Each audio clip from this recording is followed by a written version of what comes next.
ಸಕಲೇಶಪುರದಲ್ಲಿ ಮತ್ತೆ ಮರಳು ಮಾಫಿಯಾ ಈಗ ಶುರುವಾಗಿದೆ. ಹೇಮಾವತಿ ನದಿ ದಡದಲ್ಲಿ ನದಿಯ ಒಡಲನ್ನ ಬಗೆದು ಮರಳು ತುಂಬಿಕೊಂಡು ರೀಲ್ಸ್ ಕೂಡ ಮಾಡ್ತಾ ಇದ್ದಾರೆ. ಪಿಕಪ್ ವಾಹನದಲ್ಲಿ ಮರಳು ತುಂಬಿಕೊಂಡು ವಿಡಿಯೋ ಮಾಡ್ತಾ ಇರುವಂತಹ ವಿಡಿಯೋಗಳು ಕಂಡು ಬರ್ತಾ ಇದ್ದಾವೆ. ಮರಳು ಮಾಫಿಯಾ ಅಟ್ಟಹಾಸಕ್ಕೆ ಬ್ರೇಕ್ ಯಾವಾಗ ಅನ್ನುವಂತಹ ಪ್ರಶ್ನೆ ಎದುರಾಗ್ತಾ ಇದೆ. ಈ ನಡುವೆ ಸಕಲೇಶಪುರ ತಾಲೂಕು ಆಡಳಿತ ಕಣ್ಣು ಮುಚ್ಚಿ ಕುಳಿತಿದೆ. ರೀಲ್ಸ್ ಮಾಡಿಕೊಂಡ್ರೂ ಕೂಡ ಮರಳು ಮಾಫಿಯಾಗೆ ಬ್ರೇಕ್ ಹಾಕೋದು ಯಾವಾಗ್ರಿ ಅನ್ನೋ ಪ್ರಶ್ನೆ ಎದುರಾಗ್ತಾ ಇದೆ. ದೃಶ್ಯಾವಳಿಯಲ್ಲಿ ನೋಡ್ತಾ ಇದ್ದೀರಿ. ತಾವೇ ರೀಲ್ಸ್ ಮಾಡಿಕೊಂಡು ವಿಡಿಯೋ ಚಿತ್ರೀಕರಣ ಮಾಡಿಕೊಂಡು ಸೋಷಿಯಲ್ ಮೀಡಿಯಾದಲ್ಲಿ ಹಾಕ್ಕೊಂಡು ಬಿಲ್ಡಪ್ ಕೊಡುವಂತಹ ಘಟನೆಗಳು ನಡೀತಾ ಇದೆ. ಆದರೂ ಕೂಡ ಅಧಿಕಾರಿಗಳು ನಮಗೂ ಇದಕ್ಕೂ ಸಂಬಂಧನೇ ಇಲ್ಲ ಅಂತ ಕಣ್ಣು ಮುಚ್ಚಿ ಕುಳಿತಿದ್ದಾರೆ. ಮರಳು ಮಾಫಿಯಾ ಮತ್ತೆ ತಲೆ ಎತ್ತಿದೆ ಅನ್ನೋ ಮಾಹಿತಿಗಳು ಲಭ್ಯವಾಗ್ತಾ ಇದೆ.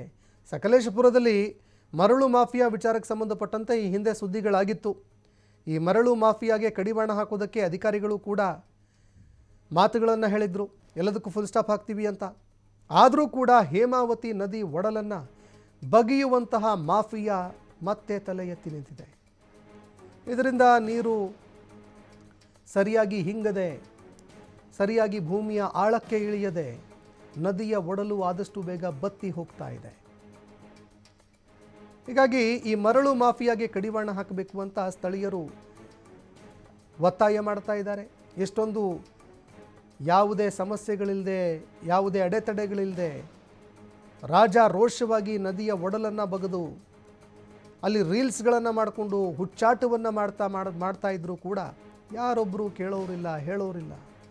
ಅಧಿಕಾರಿಗಳು ಏನು ಮಾಡ್ತಾ ಇದ್ದಾರೆ ಅಂತ ಸಾರ್ವಜನಿಕರು ಆಕ್ರೋಶ ಹೊರಹಾಕ್ತಾ ಇದ್ದಾರೆ.